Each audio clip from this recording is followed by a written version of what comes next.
Bonjour et bienvenue aux tendances des prix pour le mois d'avril. On va commencer par les facteurs haussiers. D'abord, évidemment, toujours la guerre en Ukraine.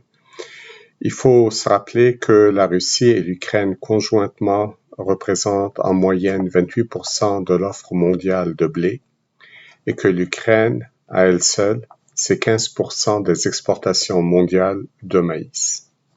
Or, l'Ukraine ne peut plus vraiment exporter du grain.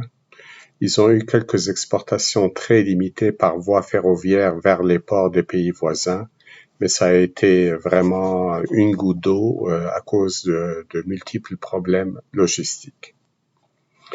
Il faut aussi se rappeler que même le soya est affecté par ce conflit, parce que les deux pays conjointement représentent environ les 3/4 des exportations mondiales d'huile de tournesol. Par ailleurs, la Chine, ne pouvant plus importer du maïs ukrainien, a dû se retourner vers le maïs américain et a repris donc les importations auprès des États-Unis.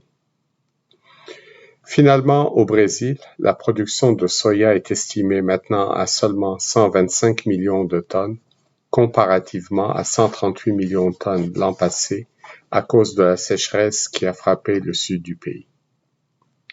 Passons maintenant aux facteurs baissiers. Après avoir battu des records l'an passé, la demande chinoise de grains baisse cette année-ci. Les importations de maïs sont estimées à 23 millions de tonnes, comparativement à 29 millions et demi de tonnes l'an passé, et celles du soya à seulement 91 millions de tonnes, comparativement à 99,8 millions de tonnes l'an passé. Maintenant, il y a plusieurs facteurs à suivre. On a eu les intentions d'ensemencement aux États-Unis qui ont créé toute une surprise avec 91 millions d'acres de soya, un record, et seulement 89,5 millions d'acres de maïs. Il faudra aussi suivre le rythme des exportations de blé de la Russie.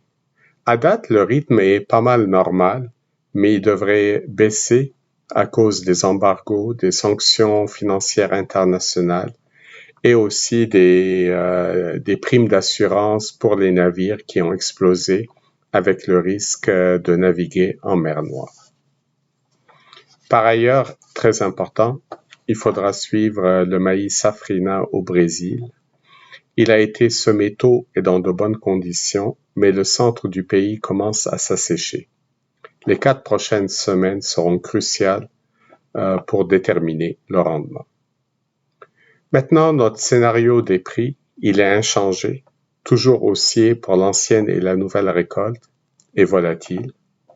Il y a beaucoup de nervosité et d'incertitude en ce qui concerne la guerre en Ukraine. Notre hypothèse demeure la même, c'est que le conflit en Ukraine ne sera pas réglé rapidement et que donc 50 millions de tonnes du maïs ont disparu du marché mondial.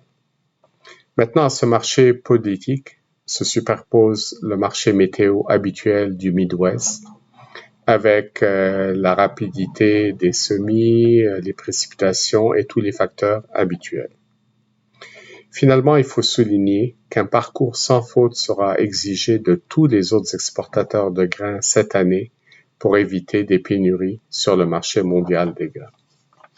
Voici ce qui conclut donc nos tendances pour le mois d'avril. Au plaisir de vous retrouver le mois prochain. Merci.